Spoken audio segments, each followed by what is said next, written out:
We are back working on the Sound of Autumn tags, and this is going to be a process. So today we're going to do a little bit more in the process, and I'll show you what I've done so far. When we closed out the other day, Monday, I had done the dimensional glaze on these, and I think I am going, I want to try leaving them as they are, not backing them per strength. I think I want to just leave them like they are. And these I will probably definitely see, and I cracked that one, but that's okay. It gives it an aged look. If you take and pop it around and get all the cracks in there, and then go back over it, then those cracks will pop and you will see more dimension. So it has a vintage thing. But I've got those. And I did the sunflowers. Now these are going to be a little bit easier, and I think I will back these. But I like the stripe, but we'll see. We may back it just with a different paper from there. So we have those, and where do I set this so that I don't lose track of it? And then I've gone through and I have done the hole reinforcers from every one of those cardstock colors that I showed you. And I want to work on those today and get those out of the way. And I did find the Mary Cafe stamp set. Let me take this out of here. But it has Love is Brewing. I don't think I want to use that one, but I do want to use the Hello Fall. It's pumpkin spice latte season. Apple cider will work good in this one. So I want to use some of these and stamp them on the Very Vanilla and turn them into dangle tags on the tags as well. So that's where we're at with this. Let me move this stack of stamps and dies out of the way. And let's look at this first and see. I've got a whole, oh, that's my buttons. We may use those buttons. They're kind of fallish. See what I can back these with. Because it's got this one on the back of it. Not crazy about that, but I do like this. This isn't bad, but it doesn't really coordinate with that. So we may use this one. I'm going to set this one aside. I think the brown is too much. Maybe not. Not enough of that there. That one almost has a Christmassy look to it to me, but that could just be me. But I do have the solid colors I could use. Those, no. No, I think I like the darker tone. I have a piece of this green. I'm going to pull it out because it would be big enough. And then that way we're using scraps. And I have this one that I could use because I'd be using scraps. So there is that. Don't want the hearts. I think it's going to be one of those two. Let's see. Let's audition here. Like that and that. And I don't like that one. It's too close to what's there. The brown kind of has my heart, but it's just all brown. But if I use this one, then it brings in more of those colors from the background. So I think that's the two we're going to use. I'll set that there. Now before I cut these out, I'm going to go ahead and glue them onto here. And I'm not going to dust them first because I'm going to cut these exact. And then I will distress the edges all the way around. So let's get this one glued onto this side because we want the polka dot to show on the back side. So let's do that. And I forgot to bring my timer over here. So I'm going to grab my timer really quick and set it for 15 minutes, and that will put us just about where we need to be with this video. And grab my baby wipe. The baby wipes that have dried out are perfect for this. Let me grab my timer real quick.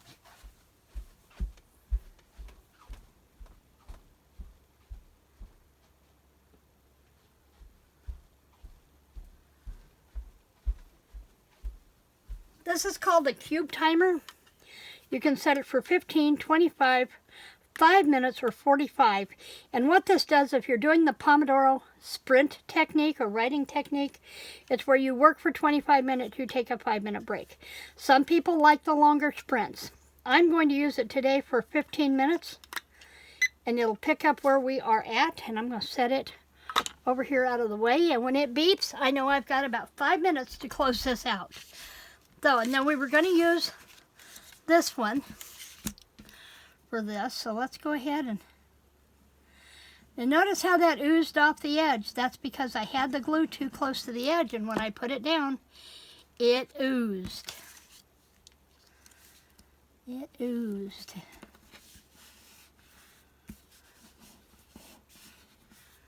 Just like that.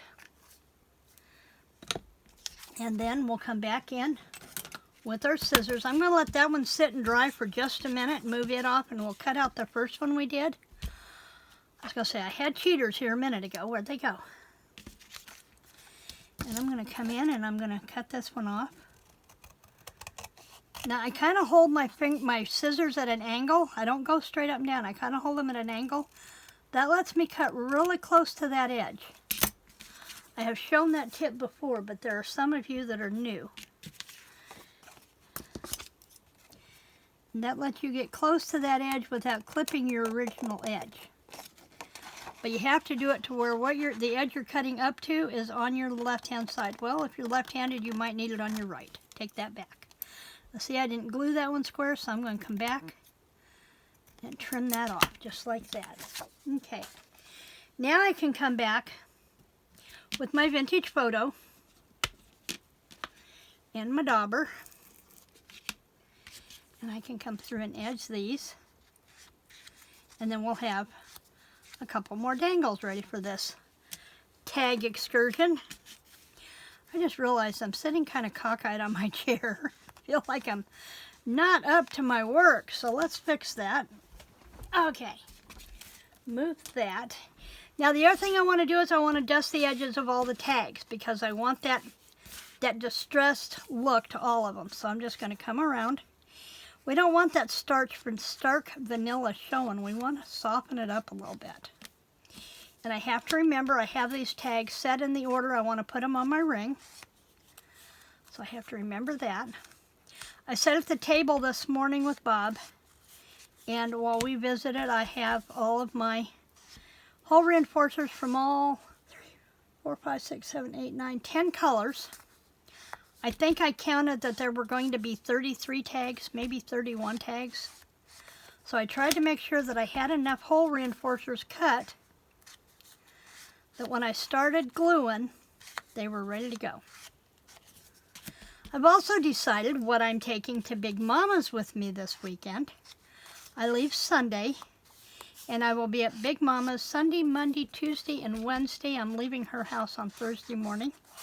And it's kind of turned into an impromptu fall gathering because there are people that are going to join us. So that's kind of cool. It's not just going to be me and Big Mama and Big Daddy. It's going to be a few of our crafter friends from the gathering group. So I think since I'm going to be staying at the hotel for 6 or 7 days after I lay Big Mama's to work on my book, that means October is going to be here like the day after I get home. So I am going to take all my stuff with me to plan out the 31 days of Halloween tag kits. So all I have to do is when I sit down to video, the tags are all put together and ready for me to do. Which means I have to do a little bit more research so I can gather up at least enough kits to do 10 kits.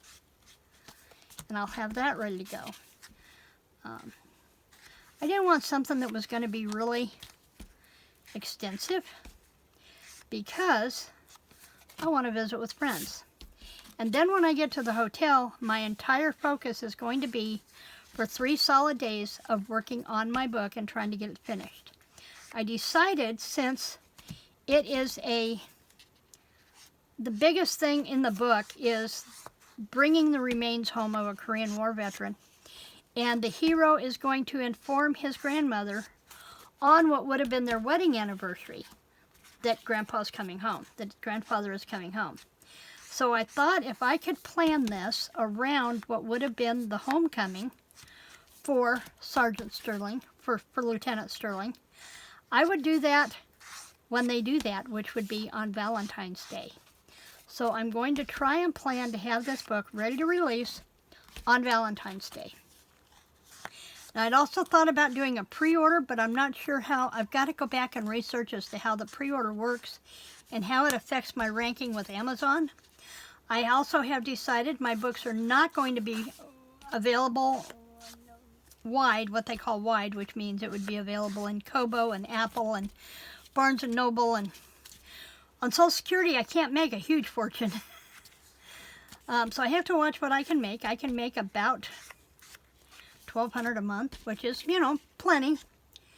But I don't want to make enough that I have to start dealing with all the government crap either. If I just do Kindle Unlimited and Kindle print and ebook, then I can just file a simple Schedule C, which is also what I'm planning to do with the Etsy shop, and call it good. Easier for me to track, and not a lot of nosy busybodies that don't need to know everything I do.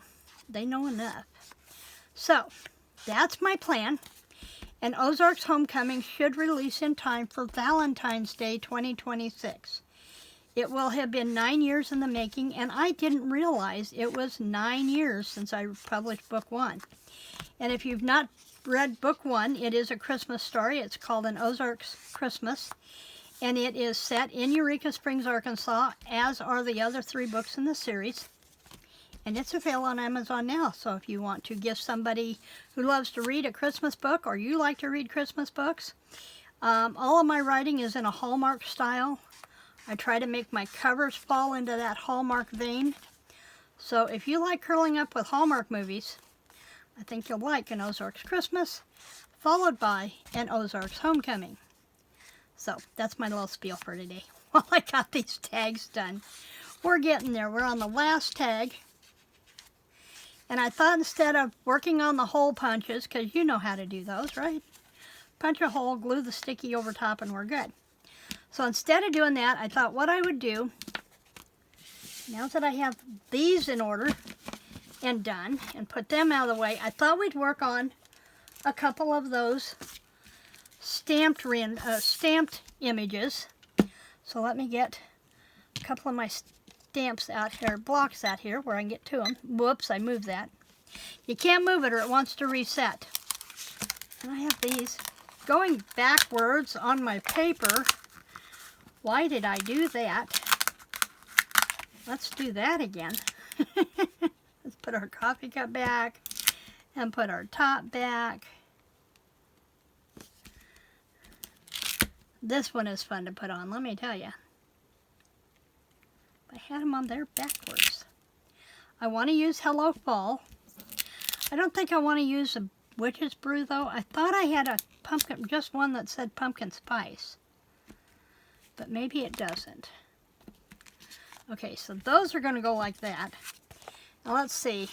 We use the Hello Fall. Oh, the apple cider. Apple cider, there it is.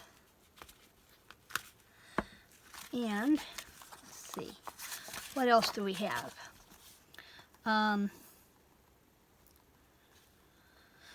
Love is brewing. No, witch's brew. A cup of cheer Christmas. I think we've got what we're going to use. We're going to use the Hello Fall. It's pumpkin spice latte season. We're going to use apple cider. So those are the ones that we will use. Like that. Set that one off to the side. And I want to get some of my very vanilla scraps up here.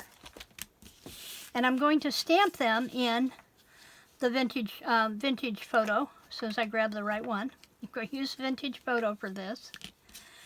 And let's see. I'd like to have just the Hello Fall, so let's mask off part of that and just get just the Hello Fall on there. And to do that, I want to go ahead and use a Post-it. And we're going to get right underneath that Hello Fall. And I can do the apple cider. That one I think I'm going to stamp in Memento, because I want to be able to color in that apple in the center. So I have to make sure I'm using an ink, safe, waterproof ink for that. But I like Hello Fall in the brown, and I may wind up changing the color on that. Now we have to remember to take our paper off, and then it's just going to stamp. Just going to stamp, and I did that so I could stamp both of them at once. Okay, there's that. Now, I'm going to go ahead and clean this one off. And I think I'm okay with that Hello Fall being in that vintage photo. I wasn't sure if I was going to want to put it in chocolate chip or not, or espresso, which would have been another good option. But then I'm going to use my stamper cleaner here. And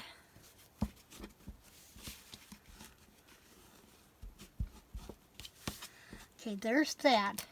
Now I'm going to stamp this off the other direction because I want the pumpkin spice sentiment on there. And so we're going to stamp that again with just that one. Take our paper off, and I'm going to stamp it over here. Just like that. Okay? So that's what Post-its are good for. Not just for keeping notes. They're good for stamping off and covering up spots where you don't want your ink. And I'm going to go ahead and brush that one off really quick. And here's what I have in mind for that. Cover up our memento. My stamping pad. Because I think what I want to do is I do want to back these so that they're a little stronger. So I'm going to go ahead and snip that one off. Same with the apple cider, but you know what? Let me see something. Let me see something. I want to look at my dies sections here. Nothing there really works.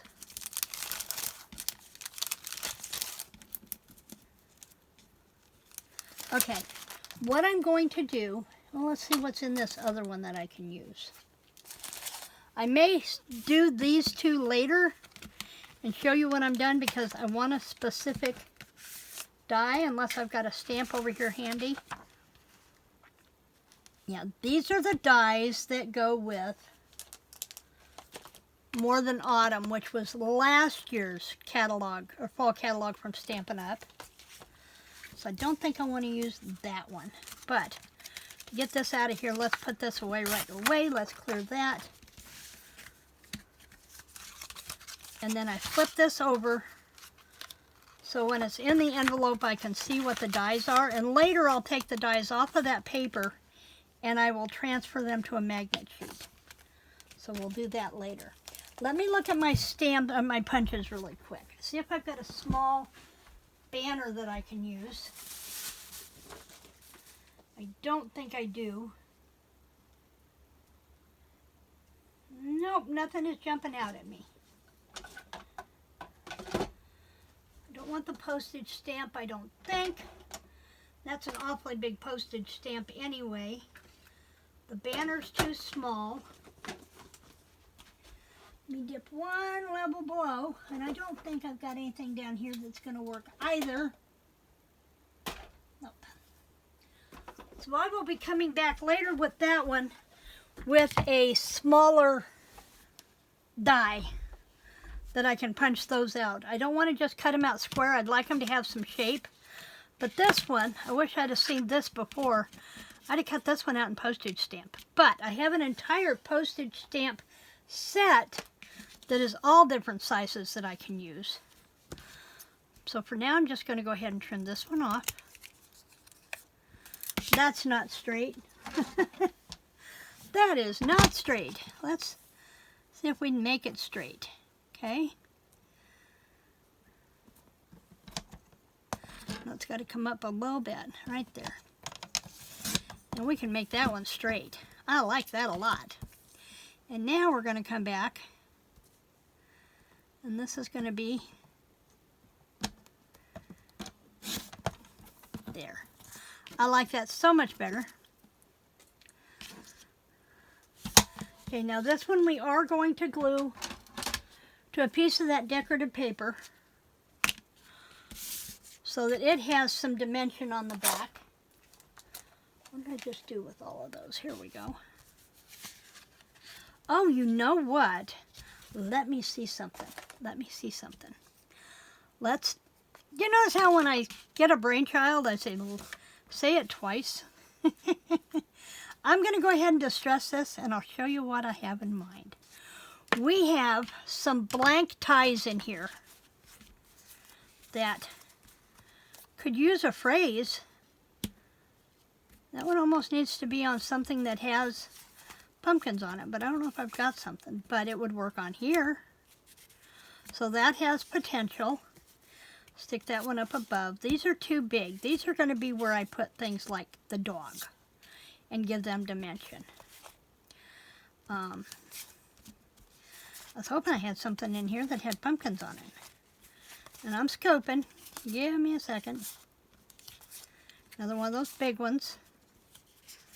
Oh, come on. In all of these, there is not one that has a pumpkin on it? Really? There's that doggy. And that doggy. And the house. Nope. Okay. What about... Wait a minute. What about... I might have a plan here. What about if we take this one and we take one of these pumpkins and we edge it and we put it on there. Now remember, this is a ring, so unlike my usual tags that are going to go into journals, I can have dimension on here. So let's give this pumpkin a little dimension right there. I have some stuff here that I can use. Might be just perfect. Just like that. And we'll put him down here in the corner. Now, I want this one to come up twice as much. So, let me do this. No, that's not going to work. I need the double stack, but I need the bigger dots. So let's get our bigger dots out here.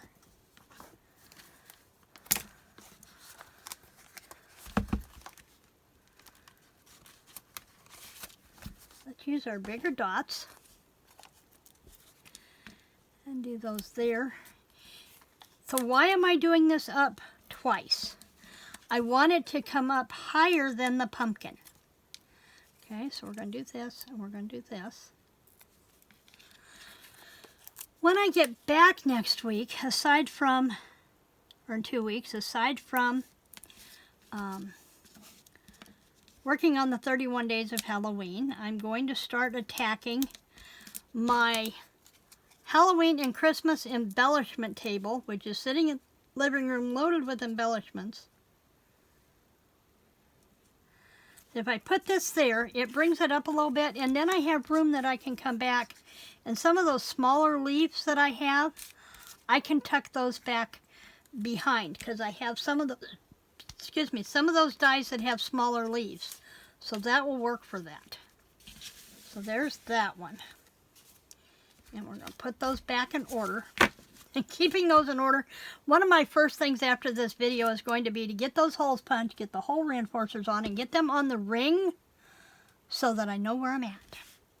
Okay, so we've started with some embellishments. We have these ready to go. I'm going to find a small label die to punch these out so that they can become dangles from a bulb pin on a tag. And I'm going to come back in and I'm going to watercolor or marker color that apple. It has to be real muted because you can tell that the apple has been cut in half. So I don't want a really stark red in there. I want to kind of shade it down. Probably will do that with my watercolor pencils. So we will play with that and bring that back to you tomorrow, Thursday, and then hopefully Friday, and then Saturday possibly Saturday for sure, we can finish up this tag ring, move it out of the way, and then we can start thinking about 31 days of October. But If I can get through Saturday, there will not be any videos until I get back. I just can't get everything done in the next 3 days that I would have to have done for 9. But I wanted to finish out this week and finish this project. So that's where we're at. In the meantime, please remember to like, to share, subscribe, and I will see you back here tomorrow. Creative blessings.